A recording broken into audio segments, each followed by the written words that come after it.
ట్రూ9 news కి స్వాగతం. నేను సుమలత. కేంద్ర ప్రభుత్వ విధానాలకు వ్యతిరేకంగా సిపిఎం సిపిఐ ఆధ్వర్యంలో అంబేద్కర్ చౌక్ నిరసన వనపర్తి పట్టణంలో నిరసన కార్యక్రమం నిర్వహించడం జరిగింది. ఈ నిరసన కార్యక్రమానికి సిపిఎం వనపర్తి పట్టణ కార్యదర్శి డి కురవయ్య అధ్యక్షత వహించారు. ఈ సందర్భంగా సిపిఎం జిల్లా కార్యదర్శి వర్గ సభ్యులు పుట్ట ఆంజనేయులు, సిపిఐ నాయకుడు రమేష్ మాట్లాడుతూ కేంద్రంలోని బీజేపీ మోడీ ప్రభుత్వ నిరంకుశ ధోరణి తీవ్రంగా ఖండించారు. బీజేపీని చిత్తుగా ఓడించాలని పిలుపునిచ్చారు.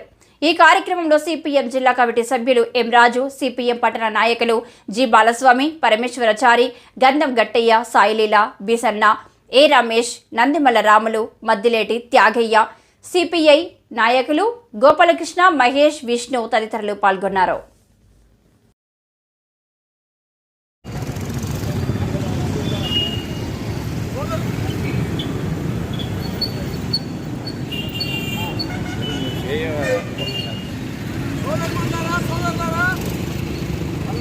ఈరోజు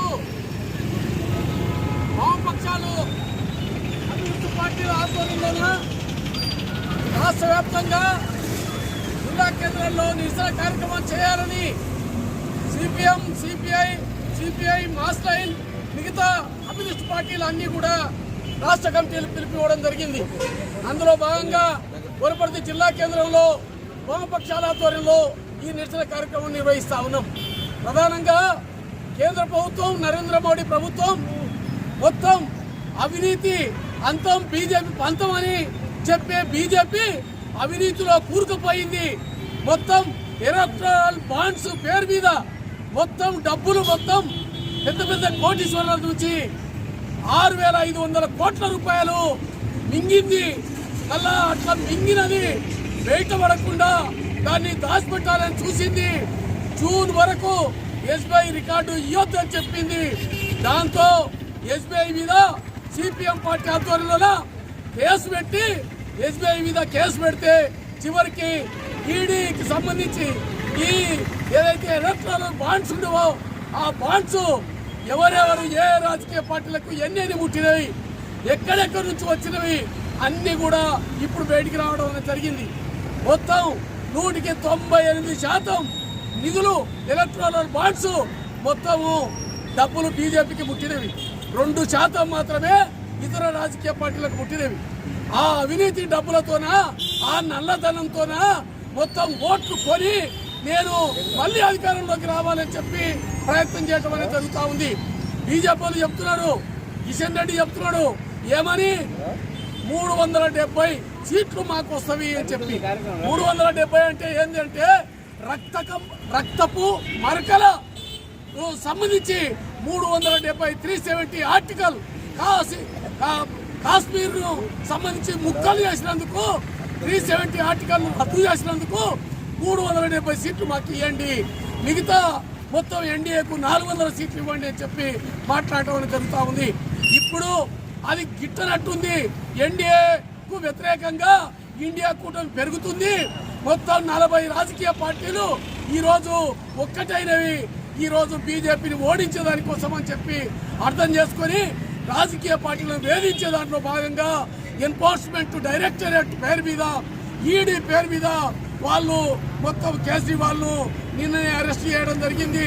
అదేవిధంగా బీఆర్ఎస్ ఎమ్మెల్సీ, మాజీ ఎమ్మెల్సీ కవితను అరెస్ట్ చేయడం జరిగింది. ఇట్లా మొత్తం దేశంలోని అన్ని రాజకీయ పార్టీల నాయకులను భయభ్రాంతులకు గురి చేసి వాళ్ళు తమ వైపు మలుపుకొని బీజేపీ వైపు పోతేనేమో వాళ్ళు అవినీతి పరులు కాదు, వెంటనే ఈడీ కేసు రద్దు అయిపోతుంది. బీజేపీ వైపు పోకుండా ప్రతిపక్షాల వైపు ఉంటే వాళ్ళ మీద కేసులు పెడతా ఉన్నారు. బీజేపీ రాష్ట్ర ప్రభుత్వాలు అనేక అవినీతి కుంభకోణాల్లో కూరుకుపోయినాయి, కానీ వాటి జోలికి పోవడం లేదు.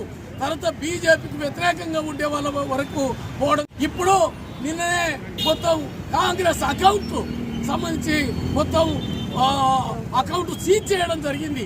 అంటే వీళ్ళు అకౌంట్లు సీజ్ చేసి తర్వాత ఈడీ పేరు మీద వేధింపులు చేసి మొత్తం ఈ ఎన్నికల్లోన ఇప్పటికే ఎలక్షన్ నోటిఫికేషన్ వచ్చి రాష్ట్ర ఎన్నికలు రాష్ట్రాల్లో కొన్ని రాష్ట్రాల్లో పార్లమెంట్ ఎన్నికలు జరుగుతున్న టైంలో కూడా ఇప్పుడు వేధింపులు జరుపుతా ఉన్నారు.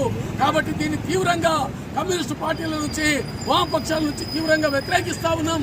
దీన్ని సంబంధించి ప్రజాతంత్రవాదులు, ప్రజాస్వామ్యవాదులు ప్రతిపక్షాలతో పాటు గొంతు కలిపి రావాలని, దీని పెద్ద ఎత్తున వ్యతిరేకంగా కలిసి రావాలని, బీజేపీని చిత్తుగా ఓడించాలి. ఎందుకంటే బీజేపీ కార్పొరేట్ అనుకూల విధానాలు చేసి వాళ్ళతోనే డబ్బులు తీసుకొని వాళ్ళ సహాయంతోన ఈ ఓట్లు కొని గెలవాలని ప్రయత్నం చేస్తుంది. ఎమ్మెల్యేలను కొంటున్నారు, ఎంపీలను కొంటున్నారు. వీళ్ళ ప్రభుత్వం పనే మొత్తం ఎందుకంటే అవినీతి ప్రభుత్వం కాబట్టి అవినీతి అంతం కాదు, అవినీతి సొంతం. బీజేపీ సొంతం అవినీతి కాబట్టి అవినీతి సొంతమైన బీజేపీని ఓడించాలి. ప్రజలు అర్థం చేసుకోవాలి. మొత్తం అవినీతి పేరు మీద అన్ని రాజకీయ పార్టీలను ఈరోజు వేధింపులు చేస్తా ఉన్నారు. దీన్ని తీవ్రంగా ఖండిస్తూ ఈ కార్యక్రమాన్ని జయప్రదం చేసిన వాళ్ళందరికీ పేరున ధన్యవాదాలు, నమస్కారం తెలియజేస్తూ ముగిస్తా ఉన్నారు. ఆపాలి ఈడీ అక్రమ అరెస్టులు, ఆపాలి ఈడీ అక్రమ అరెస్టులు, ఆపాలి ఈడీ అక్రమ అరెస్టులు, వర్ధిల్లాలి వామపక్షాల ఐక్యత.